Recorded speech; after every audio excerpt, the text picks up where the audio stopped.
নমস্কার বন্ধুরা, আপনারা দেখছেন লটারি সংবাদ অফিসিয়াল ইউটিউব চ্যানেল। আজ আপনাদের সামনে একটি গুরুত্বপূর্ণ জিনিস নিয়ে আলোচনা করব, সেটি হলো অ্যাসিডিটি। অ্যাসিডিটি আর গ্যাস কারণ, উপসর্গ এবং এর 5টি ঘরোয়া প্রতিকার। সত্যি করে বলুন তো, আপনি যদি বাঙালি হন তাহলে এই কথাগুলো হয়তো নিজের মুখে বলেছেন বা শুনেছেন। আজ একটু আলু পোস্ত বেশি খেয়ে ফেলেছি, বা কাল রাতে একটু বিরিয়ানি বেশি খেয়ে ফেলেছি, এমন গ্যাস হয়েছে যে রাতে ঘুমই আসছে না। অ্যাসিডিটি আর গ্যাস আজকাল সন্ধ্যাবেলার 1 কাপ চায়ের মতো সাধারণ হয়ে গেছে। কিন্তু আমরা কি কখনো একটু ভেবে দেখেছি যে কেন এটা হচ্ছে? শুধু খাবারের জন্য নাকি অন্য কোনো কারণও আছে? আজকের ভিডিওটা আমরা দেখব। সেই ভিডিওতে কিভাবে প্রতিকার করা যায়, আসল কারণ কি, আমাদের রোজকার অভ্যাসে কোথায় ভুল, আর শেষে এই 5টি প্রতিকার যা খুব সহজেই আপনার পেটকে দিতে পারে আরাম। প্রথমে জেনে নেব গ্যাস আর অ্যাসিডিটির আসল কারণ কি। সবটাই শুধু খাবারের দোষ নয়। অনিয়মিত খাওয়া, যেমন সকালের জল খাবার বাদ দেওয়া বা রাতে খুব দেরি করে খাওয়া, অতিরিক্ত খাওয়া, বিশেষ করে বিয়েবাড়ি, অন্নপ্রাশন, ছুটির দিন ও রবিবার দুপুরে, ভাজাভুজি আর তেলঝাল খাবার, যেমন বেগুনি, চপ, বিরিয়ানি, চাউমিন, এগরোল ইত্যাদি। জল কম খাওয়া, চাপ বা টেনশন মনের অবস্থাও পেটের উপর প্রভাব ফেলে।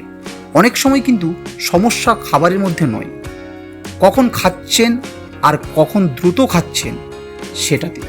এবার জেনে নিই আমাদের রান্নাঘরেই থাকা 5টি ঘরোয়া প্রতিকার, যেগুলো আপনার পেটকে দিতে পারে স্বস্তি। নাম্বার 1, জিরে জল।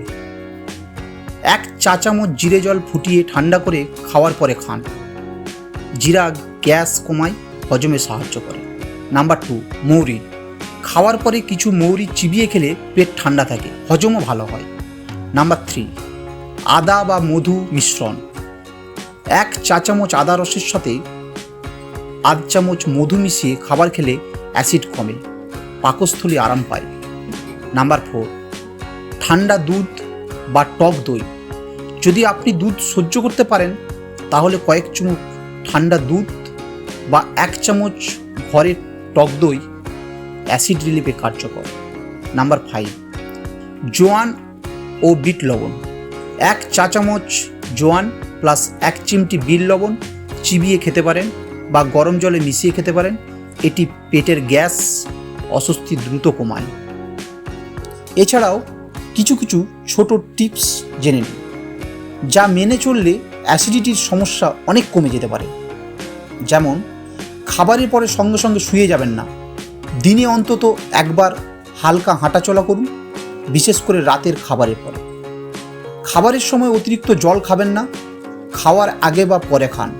মশলাযুক্ত খাবার কম খান, বিশেষ করে রাতে।